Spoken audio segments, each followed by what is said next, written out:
di tanggal 2 Januari sampai dengan 2 Februari, maka di sini total pendapatannya sebesar Rp65.000. Selanjutnya pada form dengan hak akses manajer juga terdapat form log aktivitas pegawai untuk menampilkan aktivitas yang dilakukan oleh pegawai, dan yang terakhir juga sama seperti pada hak akses admin dan kasir, pada hak akses manajer juga ada form tentang. Nah, cukup sekian hasil akhir dari aplikasi kasir restoran yang telah saya buat atau kita bangun bersama-sama mulai dari. Assalamualaikum warahmatullahi wabarakatuh. Di sini saya akan menunjukkan hasil akhir dari aplikasi kasir restoran yang telah saya buat, di mana di sini dimulai dari form login. Saya run file. Di sini yang pertama saya akan login sebagai admin.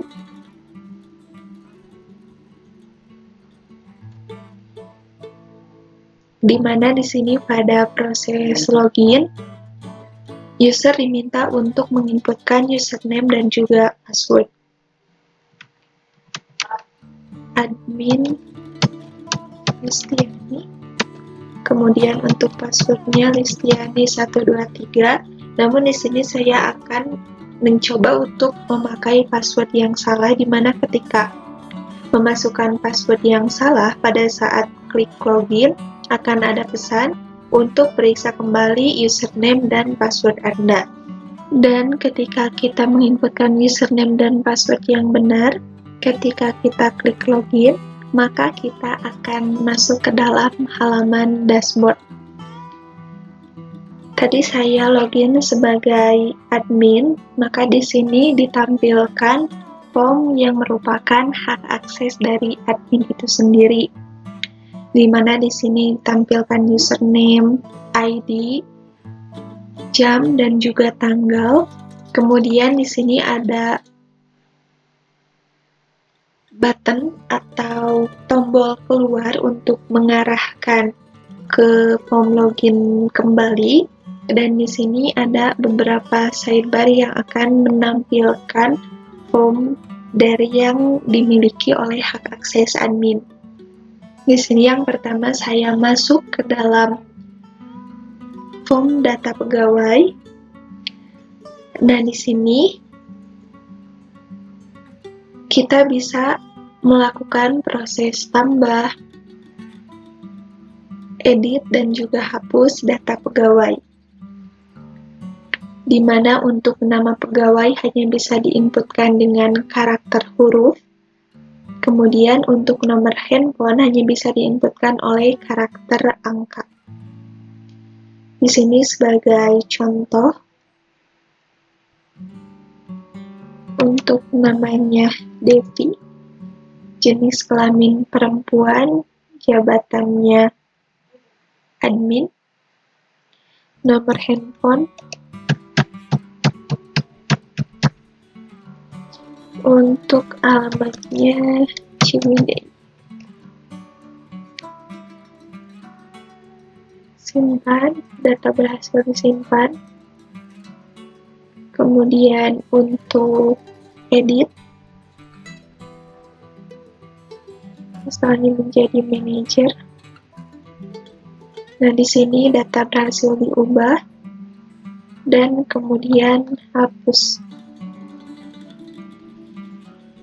Di sini saya akan menambahkan data baru karena nanti pada penambahan data pengguna memerlukan data pegawai yang baru. Saya inputkan kembali.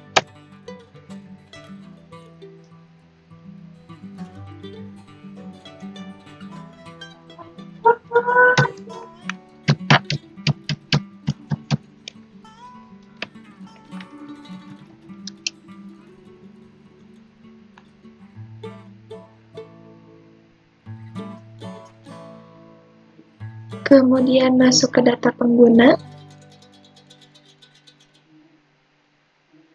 Di sini untuk username-nya misalnya admin Devi. Untuk passwordnya Devi 123, emailnya devi@gmail.com. Tadi jabatannya itu sebagai admin. Untuk ID pegawainya PK005, aktifnya 0. Nah, di sini dapat dilihat bahwa username dengan username admin Devi telah berhasil ditambahkan. Untuk editnya, di sini saya ubah untuk username-nya. Klik edit, di sini data berhasil dirubah dan hapus. Selanjutnya untuk log aktivitas, di sini menampilkan aktivitas yang dilakukan oleh user, dan terakhir pada hak akses admin ada form tentang, di mana di sini menampilkan deskripsi dari aplikasi dan juga kontak yang dapat dihubungi atau media sosial yang dapat dihubungi ketika ada kendala. Selanjutnya di sini saya akan keluar, diarahkan kembali ke dashboard dan kemudian ke form login. Di sini saya akan login sebagai kasir.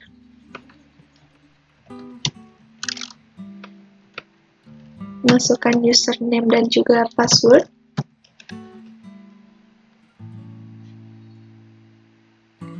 Nah, untuk hak akses kasir sendiri, di sini ada form dashboard, transaksi, catatan transaksi, data pelanggan, update status meja, dan juga tentang. Langsung saja di sini saya masuk ke transaksi. Pada form transaksi ini, kita tambahkan transaksi baru dengan ID TR005. Untuk ID pegawainya, kemudian ID meja. Untuk ID meja ini harusnya 0, kita ubah dulu pada update status meja.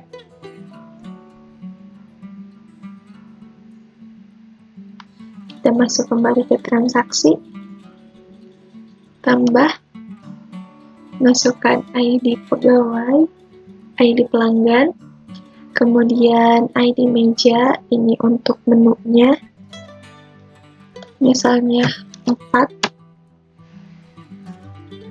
Untuk total bayar, ketika kita menginputkan total bayar yang kurang dari total bayar, ketika kita enter maka akan ada pesan bahwa uang tidak cukup untuk melakukan pembayaran. Namun, jika kita menginputkan bayar yang sesuai atau melebihi dari total bayar, maka di sini untuk kembalinya akan tampil. Misalnya di sini saya ubah menjadi 30.000, maka di sini untuk kembaliannya sebesar Rp10.000. Kemudian jika telah selesai, kita bisa klik button proses, dan di sini data masuk ke dalam tabel transaksi dan detail transaksi. Ketika kita klik cetak, kita diminta untuk menginputkan ID transaksi yang ingin dicetak. Tadi itu untuk ID transaksinya adalah TR005. Kemudian kita klik OK. Dan di sini akan menampilkan nota dari transaksi yang baru saja kita lakukan. Di mana untuk notanya ini sendiri mengambil dari transaksi dengan ID TR005. Di sini ditampilkan ID pegawai yang melakukan transaksi, kemudian namanya, ada juga tanggal, ID customer, dan juga nama customer atau pelanggan yang telah memesan, kemudian ada ID meja, nomor meja, dan menu yang dipesan, serta di sini ada total, bayar, serta kembalian. Kemudian pada hak akses kasir juga di sini kita bisa melihat catatan transaksi yang ditangani oleh kasir itu sendiri. Ketika klik lihat transaksi, maka di sini ditampilkan semua catatan transaksi yang dilakukan oleh kasir dengan ID PG002. Kemudian di sini juga kita bisa mengelola data pelanggan, ada tambah, edit, dan juga hapus. Di sini kita tambahkan data baru untuk nama pelanggan. Di sini juga hanya bisa diinputkan oleh karakter huruf. Kemudian untuk nomor handphone hanya bisa diinputkan oleh karakter angka.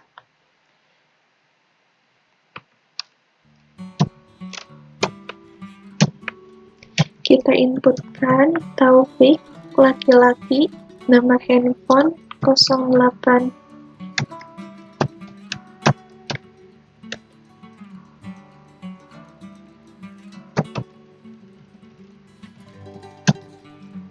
Kita klik simpan, data masuk ke dalam tabel, kemudian kita edit.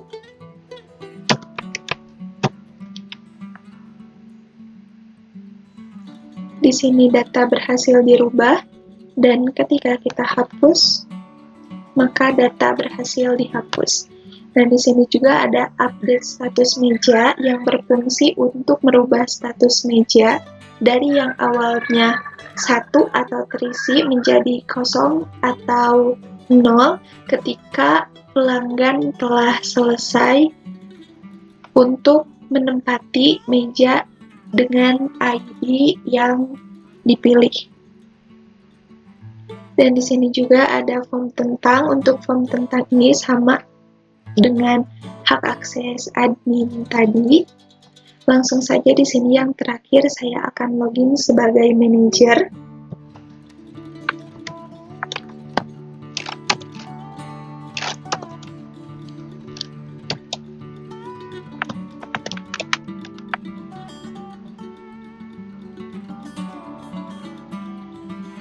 Untuk hak akses manajer sendiri, di sini terdapat form dashboard, data menu, data meja, laporan transaksi, laporan pendapatan, log aktivitas pegawai, serta tentang.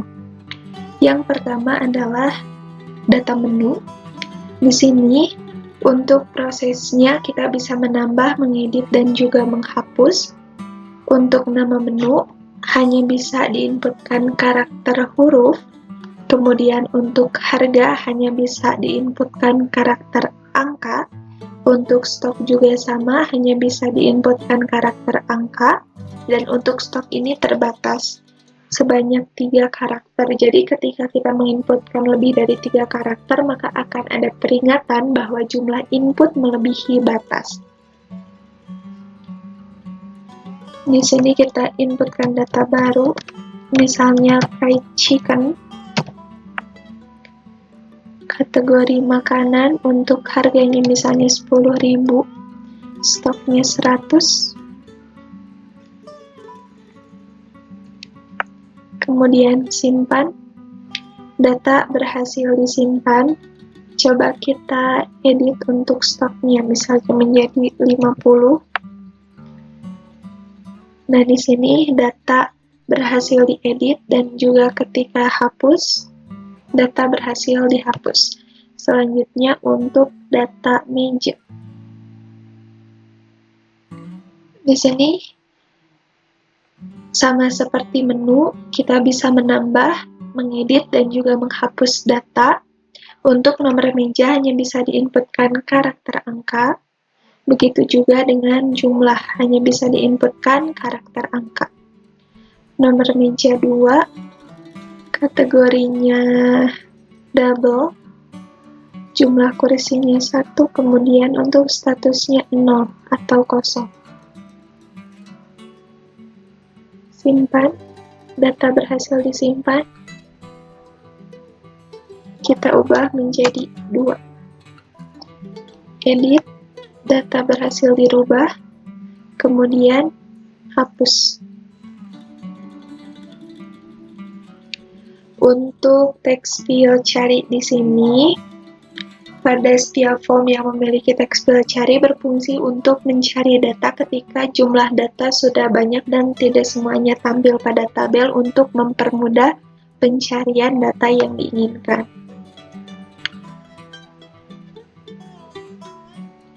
Kemudian di sini untuk laporan transaksi, yang pertama ditampilkan seluruh catatan transaksi. Kemudian di sini kita bisa melihat catatan transaksi berdasarkan tanggal tertentu, misalnya transaksi pada tanggal 2 Februari yang baru saja dilakukan. Ketika diklik lihat, maka di sini data yang tampil hanya data transaksi pada tanggal tersebut atau transaksi harian. Di sini ketika kita pilih dari tanggal untuk melihat transaksi bulanan, misalnya kita melihat transaksi dari tanggal 2 Januari sampai dengan 2 Februari. Ketika kita klik lihat, maka di sini akan ditampilkan seluruh transaksi dari tanggal 2 Januari sampai dengan 2 Februari. Kemudian ketika kita klik semua, di sini menampilkan semua catatan transaksi, dan ketika kita klik pegawai, maka di sini kita akan diminta untuk memilih kasir dengan ID berapa yang akan kita sebagai manajer lihat catatan transaksinya. Ketika kita klik kasir dengan ID PG004, di sini untuk ID, nama dan juga jabatannya itu tampil. Ketika kita klik pilih pegawai, maka di sini tidak ditampilkan transaksi. Karena kasir dengan PG004 belum melakukan transaksi. Berbeda halnya ketika kita memilih kasir dengan ID PG002. Ketika kita klik pilih pegawai, maka di sini catatan transaksi yang ditampilkan adalah catatan transaksi yang telah dilakukan oleh kasir dengan ID PG002. Selanjutnya kita masuk ke laporan pendapatan.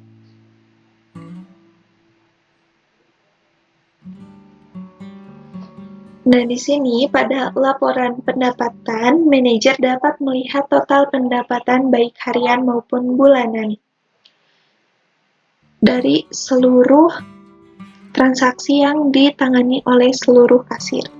Misalnya untuk harian, saya melihat transaksi pada tanggal 2 Februari, maka untuk total pendapatannya sebesar Rp20.000, dan untuk bulanan saya akan melihat dari tanggal 2 Januari sampai dengan 2 Februari. Maka di sini total pendapatannya sebesar Rp65.000. Selanjutnya pada form dengan hak akses manajer juga terdapat form log aktivitas pegawai untuk menampilkan aktivitas yang dilakukan oleh pegawai, dan yang terakhir juga sama seperti pada hak akses admin dan kasir, pada hak akses manajer juga ada form tentang. Nah, cukup sekian hasil akhir dari aplikasi kasir restoran yang telah saya buat atau kita bangun bersama-sama, mulai dari database sampai dengan cetak dan menambahkan hash password. Semoga semua video ini dapat bermanfaat. Terima kasih, mohon maaf atas segala kekurangannya. Wassalamualaikum warahmatullahi wabarakatuh.